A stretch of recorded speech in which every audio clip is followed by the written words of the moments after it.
고린도 교회는 이방 교회에 해당이 됩니다. 그런데 사도행전 15장에 보면 예루살렘 공의회 때 이방인 교회와 성도들을 위해서 정한 것이 있었죠. 그것이 뭐냐면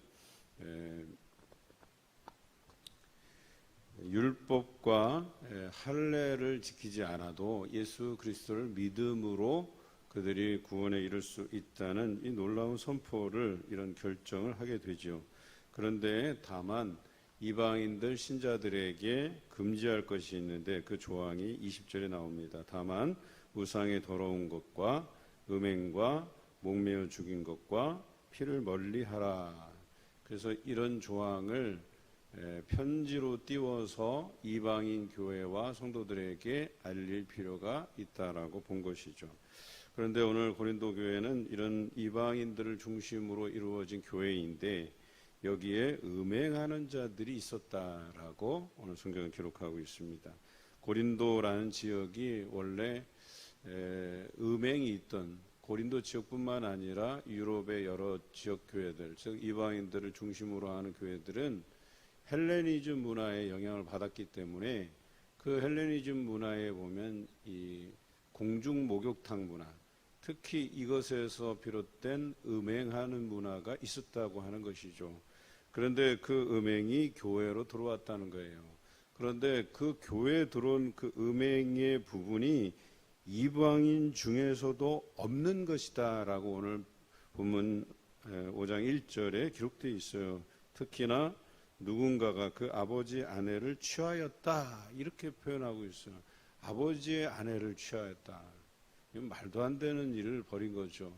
그러니까 이방인 지역에서조차도 도덕적으로 금기시되는 그 음란한 것이 오히려 이방인 사람들은, 그러니까 밖에 사람들은 음란해도 금기시되는 수준이 있는데 그것이 교회에 들어와서 누군가가 그런 음란한 짓을 벌였다 이렇게 지적을 한 것이죠.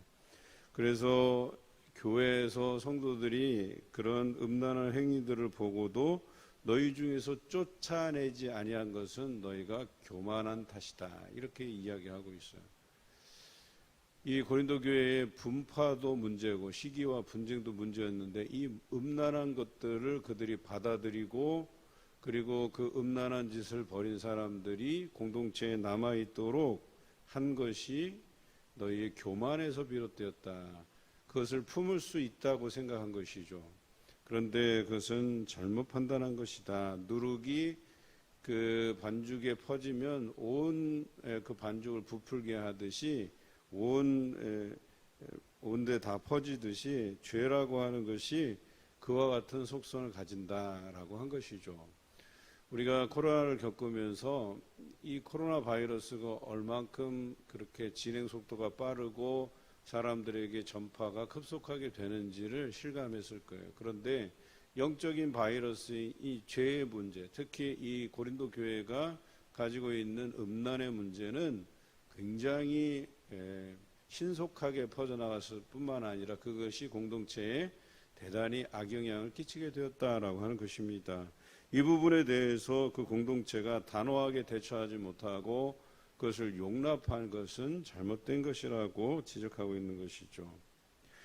그런데 그들과 그 음행하거나 또 죄 있는 자들과 사귀지 말라고 분명히 이야기하지만 그렇다고 해서 과거에 그랬던 사람이 회개하고 돌이켜서 다시금 공동체에 들어왔을 때 그것을 배척하라는 이야기는 아니에요. 다시 말해서 공동체에서 그런 실수하고 잘못해서 자기가 그것을 인정하고 공동체에 잘못했다고 빌고 또 하나님 앞에 자신이 잘못됨을 고백하고 진실되게 살아가려고 노력하는 사람들은 다시금 그들을 구원의 길로 인도해 가고 받아들이는 것이 맞지만 여전히 그 죄에 대해서 잘 인정하지 않고 또 그 부분에 대해서 노출되어 있는 사람들은 과감하게 5절에 이렇게 얘기하죠. 이런 자를 사탄에게 내어주었으니 이는 육신은 멸하고 영은 주 예수의 날에 구원을 받게 하려 함이라 라고 하는 거예요. 내쫓아서 그의 죄의 심각성에 대해서 공동체가 단호하게 대처하고 있다는 사실을 알게 하라는 거예요. 그 사람 자신에게뿐만 아니라 우리 공동체에 경각심을 가져오게 하라는 거예요. 교회가 죄에 대해서 명확하게 선을 긋고 있음을 이야기하라는 것입니다. 그럼에도 불구하고 음란한 문화들을 그들이 그대로 방치해 두어서 많은 사람에게, 심지어 이방인들조차도 금기시하는 선까지 도를 넘어서서 그런 일들이, 음란한 일들이 교회 안에서도 일어났다, 이렇게 이야기하는 것입니다. 한국이 참 부끄러운 기록들이 여러 가지 있어요. 뭐 자살률이라든지, 특히 음란의 문제도 거기에서 빼놓을 수 없어요. 그러니까 우리 한국 교회가 많은 목회자들이 이 음란의 영에 대해서 이야기하는 이유가 있는 거예요. 그건 통계적인 수치에도 나와요. 중국이나 미국 같이 이런 나라들이 우리보다 더 타락한 나라 같고, 일본도 뭐 그 중에 하나고, 이렇게 생각되기 쉽잖아요. 그런데 단순히 뭐 몇 가지를 짚어보면, 이 포르노에 대한 이야기, 포르노가 산업이 되고 또 거기에 많은 이익들을 창출해내기 때문에 많은 사람이 그 산업에 뛰어들고, 특히나 그 어린이를 상대로 하는 이 아동 성착취물, 이런 동영상들을 사이트에 올려서 판매하고 이런 것들을 거래하는 세계에서 최대 사이트의 운영자를 검거했는데, 부끄럽게도 한국 사람이에요. 다른 나라에서 그런 서버를 통해서 그런 서비스를 제공하다가 잡혀 들어갔죠. 그런데 그 사이트, 최대 사이트의 가입자 70%가 또 한국인이에요.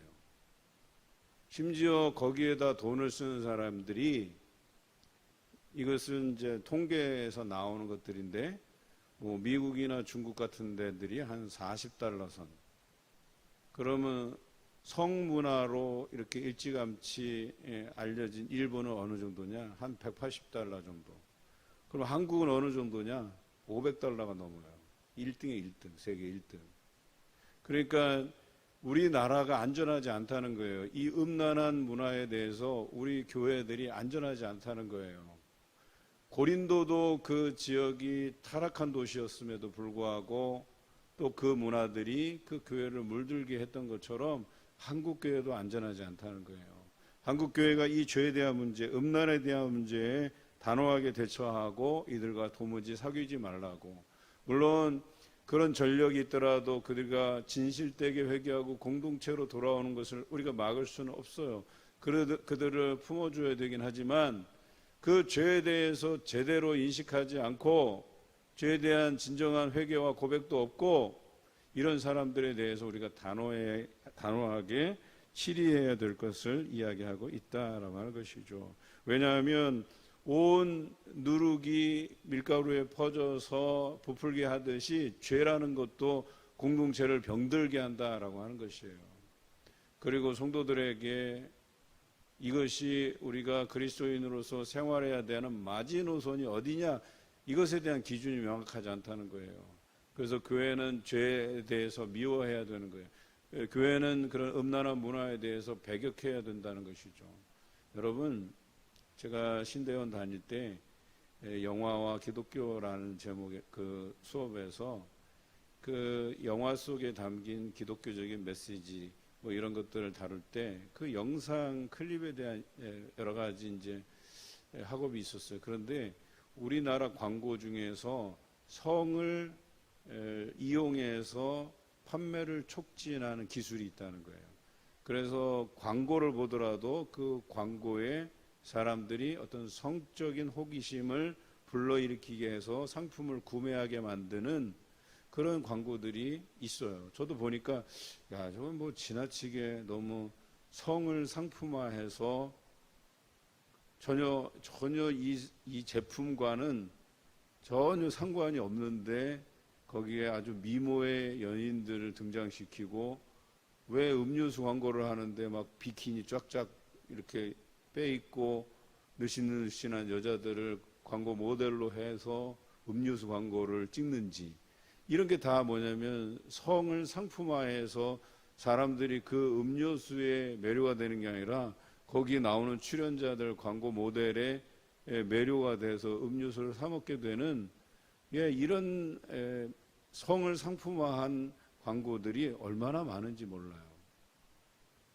그만큼 우리나라가 그것에 대해서 취약하다는 거예요. 소비자들이 물건에 대해서 이걸 마셔보고 이것을 이렇게 이용해 보고 거기에 불편한 점이 없는지 맛은 괜찮은지 이런 걸 놓고 평가해야 되는데, 그런 거 상관없이 거기에 나오는 모델이 얼마나 이쁘냐, 얼마나 날씬하냐, 이런 문제들을 가지고 음료수를 구매하게 된다면 이것이 성의 상품화 아니고 무엇이냐라고 하는 것입니다. 우리나라가 처해 있는 이런 음란한 문화에 대해서 우리는 이 예루살렘 교회에서 그것을 걱정해서 여러 가지 것과 음행하는 것을 금하여야 된다라는 편지를 보낸 것처럼, 오늘날 한국교회도 이 음란한 문화에 대해서 엄격해야 된다. 교회는 그거에 대해서 회개하지 않는 자들을 공동체에서 내쫓을 것을 분명히 하고 있습니다. 그래서 공동체원들이 그것에 대해서 허술하게 대하지 않도록, 저 사람도 뭐 음란한 죄를 지었는데 교회가 용납해 주는데 뭐 나라고 그것에 대해서 뭐 나도 괜찮겠지, 이런 인식을 갖지 않도록, 우리 교회는 이런 음란한 문화에 대해서 명확하게 선을 긋고 있구나, 교회에서 출교시키고 뿐만 아니라 그것에 대해서 자랑하는 것을 옳지 않게 여기는 교회구나. 그래서 제가 가끔씩 보면 뭐 물론 TV의 내용이긴 한데, 드라마상 내용이긴 한데, 그래서 우리가 일반적인 상식으로 품기가 어려운 사람들이 있어요. 캐릭터가 있어요. 뭐냐면 여러 여자들과 사귀는 것을 자랑 삼아서 막 이야기하는 사람. 분명히 가정이 있고 아내가 있는데도 불구하고 친구들과 만나서 하는 이야기들이 뭐냐면, 남편은 고리타분하니까 또 새로운 애인도 사귀고 애인과 사귀는 이야기들을 그 친구들과 스스럼함 없이 이야기하고 있는 것. 여러분, 이 정도면 막 가자는 이야기죠. 막 가는 가정 아니겠어요?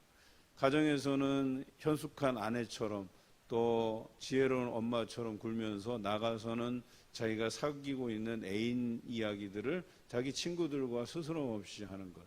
물론 그가 사귀지 않더라도 자기가 그렇게 사귀는 친구들한테 이렇게 밀릴 수는 없으니까, 자기도 뭐 애인이 있는데 막 과장되게 이야기를 꾸며서 이야기하는 것도 바람직한 게 아니에요.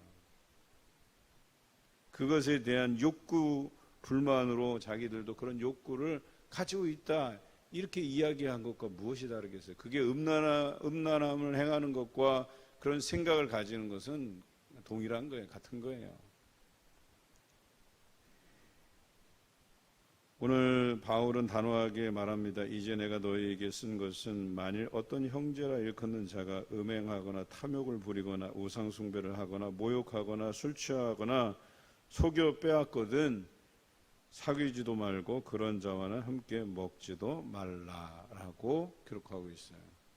이제 음란의 문제를 넘어서 조금 더 죄의 범주를 확장시키고 있어요.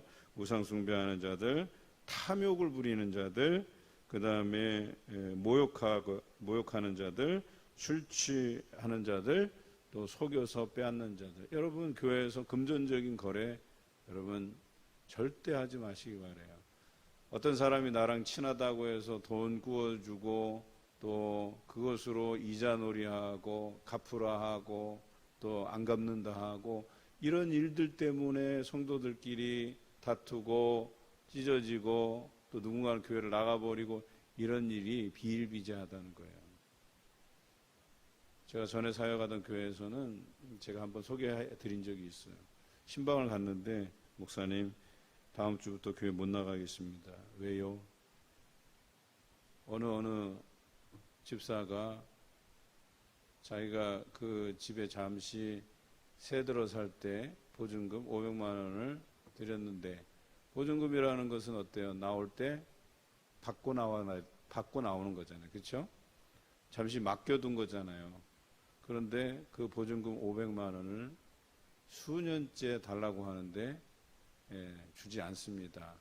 이제는 자기가 얘기할 때 뭐 주겠다는 그런 약속을 해주는 게 아니라 완전히 외면해 버린다는 거예요. 그 논리는 이런 거예요. 자기가 보증금 500만 원을 받고 그 월세로 살아가는데 월세를 적게 받았다는 거예요. 그러니까 보증금 500만 원은 생각하지도 말라는 거예요. 참 이런 걸 보면서 교회 내에서 저런 것 때문에 상심하고 싸우게 되고 얼굴 붉히게 되고 그래서 교회를 나가게 되고 그래서 가급적이면 우리 믿는 사람들끼리는 금전거래하는 게 아니다라고 얘기하는 거예요. 또 어떤 목사님은 큰 교회에서 사역을 하시다가 이제 뭐 그 담임으로 부임을 하셨는데 그 부임한 교회도 적은 교회는 아니에요. 뭐 한 천 몇백 명 되는 교회였는데 이제 과거의 습관을 못 버리는 거예요. 그래서 이분이 자기의 좀 외로움을 달래기 위해서 술을 좀 드시는 분이에요. 그것도 아주 비싼 양주 같은 거. 그러다 보니까 이게 돈이 뭐 여간 들어가는 게 아니에요. 양주가 비싼가 봐요. 저도 뭐 먹어보질 않아갖고. 그런데 하여튼간 뭐 비싼가 봐요. 목사의 사례로는 감당이 안 되나 봐요. 그러니까 뭐 좀 있는 집안들 이런 사람들 보면 그렇게 양주를 마신다고 해요. 근데 이분이 이제 나중에 돈이 없으니까 성도들한테 이렇게 저렇게 손 벌려서 뭐 수십만 원, 수백만 원씩 빌렸는데 이게 빚이 된 거예요. 꽤 많은. 그 나중에 그 목사님의 전력을 알게 됐어요, 성도들이. 그리고 또 그 술값 때문에 성도들한테 빚진 것도 알게 돼서 교회를 나가시게 된 사례를 제가 알고 있어요. 이게 뭐예요?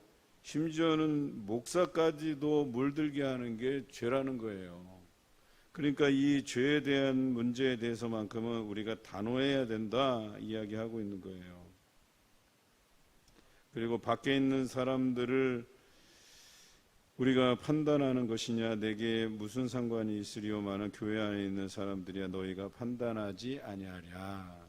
그러니까 교회 안에서만큼은 우리가 죄 있거나 죄 없거나 이런 문제들에 대해서 판단하고 적어도 그 판단에서 사회가 인정하지 않는 그런 문제에 대해서만큼 이건 좀 정도가 지나치다 심하다 이런 것들이 교회에 있어서 되겠느냐라고 하는 거예요. 그래서 13절에 밖에 있는 사람들은 하나님이 심판하시려니와 이 악한 사람들은 너희 중에서 내쫓으라 이렇게 결론적으로 이야기하고 있어요. 여러분 우리가 그저 그냥 용서의 종교다. 다 모든 죄인을 하나님께서 품으신다. 그것은 회개를 전제하는 거예요. 그런데 회개하지 않고 도리어 악한 것을 자랑하는 사람들은 그 회에서 내쫓으라고 이야기하는 겁니다. 교회 당회가 왜 있어요? 그런 사람들 치리하려고. 그래서 이 당회라는 게 중요한 것들을 결정하는 기능도 있지만 또 성도들을 섬기는데 그러한 부분들을 의논하고 결정하는 것도 있지만 죄에 대해서 단호하게 치리하고 내쫓게 하는 것도 그래서 거기에 대해서 뭐 수찬 정지를 하든지 아니면 안 돼서 교회를 나가게 하는 출교 명령을 내리든지 그것을 결정하는 회가 당회라고 하는 기능 이 회예요. 최고 의결기관이라고 하는 거죠.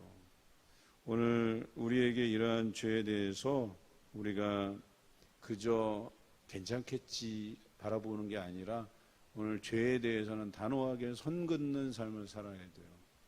시기와 분쟁, 다툼, 미움, 거짓, 또 음행, 술 취하고 속여 빼앗고 우상 숭배하고 탐욕을 부리고 이 모든 것에서 우리가 떠나야 되고 선을 그어서 어떤 죄라도 이 교회 안에 발들이지 못하도록 그리고 회개를 전제하지 않고 여전히 그 죄를 자랑하고 또 그것을 일삼는 자들에 대해서 우리가 반드시 이 회에서 내쫓으라고 하는 이 규정, 이 말씀을 우리가 소홀히 여기지 말아야 될 것에 대해서 이야기합니다.